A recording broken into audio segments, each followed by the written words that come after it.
નમસ્કાર, vibes of India સાથે હું સમીર. આજે વાત કરવી છે કે ગાંધીનગરમાં શું ખુસબુસ ચાલી રહી છે.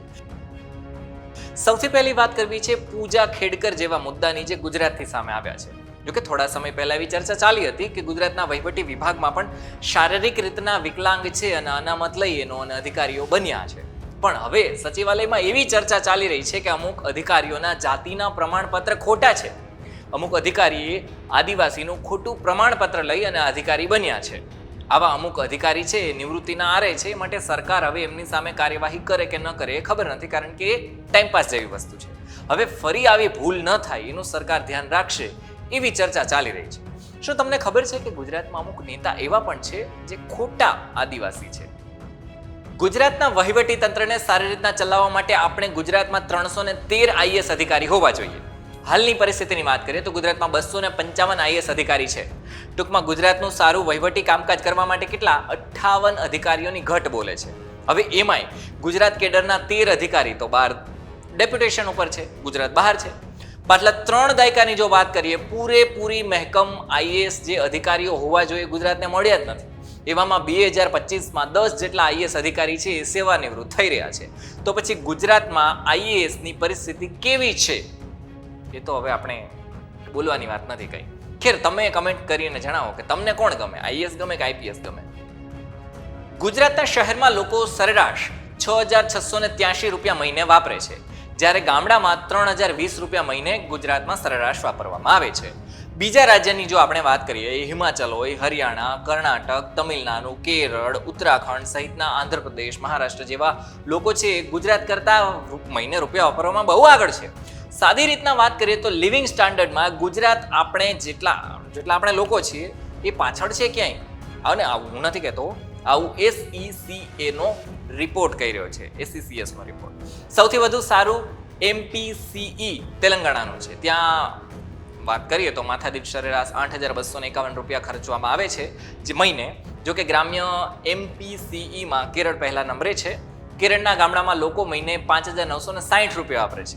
બાય ધ વે, તમે કેટલા રૂપિયા વાપરો છો મહિને અમને કમેન્ટમાં લખી અને જણાવો. અને હા, બીજી વાત, રૂપિયા વાપરવામાં કરકસર કરો છો કે નથી કરતા? ક્ષમતા અને વાપરવાની વાત, આ બંનેમાં ડિફરન્સ હોય છે. જ્યાં જ્યાં અભયારણ્ય હોય ને તેની આસપાસની જમીન છે ને ઉદ્યોગ માટે ન આપી શકાય, કારણ કે કાયદો છે. છતાં પણ ઘણા બધા કેસ જોવા મળ્યા છે. વન વિભાગે અને એ લોકોની સામે કાર્યવાહી પણ કરી છે. પણ આ વાત આપણે એટલા માટે કરી રહ્યા છીએ કારણ કે સમાચાર આવ્યા છે કે યાત્રાધામ અંબાજીની આસપાસ આવેલી જમીન ઉદ્યોગકારોને પધરાવી દેવાઈ શકે છે. વાત છે પાંછા ગામની. ત્યાં રીંછ અભયારણ્ય છે અને આ ગામની જમીન માર્બલ ઉદ્યોગને આપી શકાય એવી શક્યતા છે, કારણ કે ત્રીજી વાર જમીન માટે અરજી કરવામાં આવી છે કે અમને જમીન આપો. પહેલી વાર 2009માં અરજી કરવામાં આવી હતી, પણ પાંછામાં જમીન ન આપવામાં આવી, કારણ કે સરકારનો કાયદો છે ભાઈ, સરકારે ઘસીને ત્યારે ના પણ પાડી દીધી હતી. પછી શું કર્યું આ લોકોએ? 2012માં ફરી વાર એપ્લાય કર્યું, પણ કંઈ ન થયું. પણ હવે ત્રીજી વાર એપ્લાય કરવામાં આવ્યું છે, ત્યારે હવે આપવામાં આવશે જમીન કે ઉદ્યોગ માટે નહીં આપવામાં આવે એ જોવાનું રહેશે. કુપોષણમાં ગુજરાતનો નંબર દેશમાં 3જા નંબરે છે.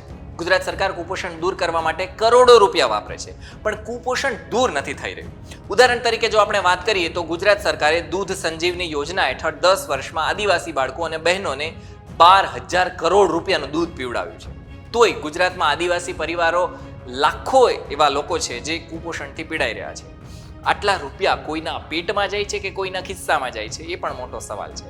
એનું કારણ એ છે કે માતાઓ અને બહેનો જે આ યોજના આપવામાં આવે છે એ દૂધ ક્યાંક તો કચરામાં પણ જોવા મળે છે, એવા પણ સમાચાર આવ્યા છે. પણ દૂધના પૈસા ક્યાં જાય છે એ તપાસનો વિષય છે. ગુજરાત સહિત દેશમાં અત્યારે સરકારી કર્મચારીને ભ્રષ્ટાચાર કરવો હોય અથવા તો તોડ કરવો હોય તો કોઈક એવા વ્યક્તિને વચ્ચે રાખે છે જે એમનો વિશ્વાસ હોય, બરાબર, જે કોઈ પણ કાળા કામ કરી શકતો હોય. અને આ વચેટીઓ છે એ વચેટીઓ બધી જ વસ્તુઓ સરકારી કર્મચારી કે અધિકારી છે એની કરતો હોય છે, એટલે કર્મચારીનું નામ ના આવે. પોલીસ વિભાગમાં આવું બહુ ચાલે છે. એસીબીનો આંકડો જો આપણે જોઈએ ને તો અડધા ભાગના ભ્રષ્ટાચારમાં આપણે જોઈએ ને લાંચમાં કેસમાં, તો પકડાયેલા જે કર્મચારી હોય ને એના અધિકારીઓના વચેટિયા જ બધા લોકો હોય છે. અને વચેટિયા મારફત જ અહીંયા કામ થતું હોય છે. અને આ લોકો એમને એમ કામ નથી કરતા, 5 કે 10% કટકી પણ લે છે. છેલ્લા 7 વર્ષની વાત કરીએ તો એસીબીએ 900 વચેટિયા પકડ્યા છે સરકારી અધિકારીઓને. હવે ખેર, તમે ઘણીવાર સાંભળ્યું હશે કે હું આનો પીએ બોલું છું, મારું કામ કરાવી આપો, અને પછી એ લોકો ખોટા નીકળે છે અને પકડી પાડે છે. આવી જ રીતના બધું સેટિંગ થતું હોય છે. આ તો એનું એક કોન્સેપ્ટ છે જે મેં તમને જણાવ્યું. આવા જ વિડીયો માટે જોતા રહો વાઇબ્સ ઓફ ઇન્ડિયા. ધન્યવાદ.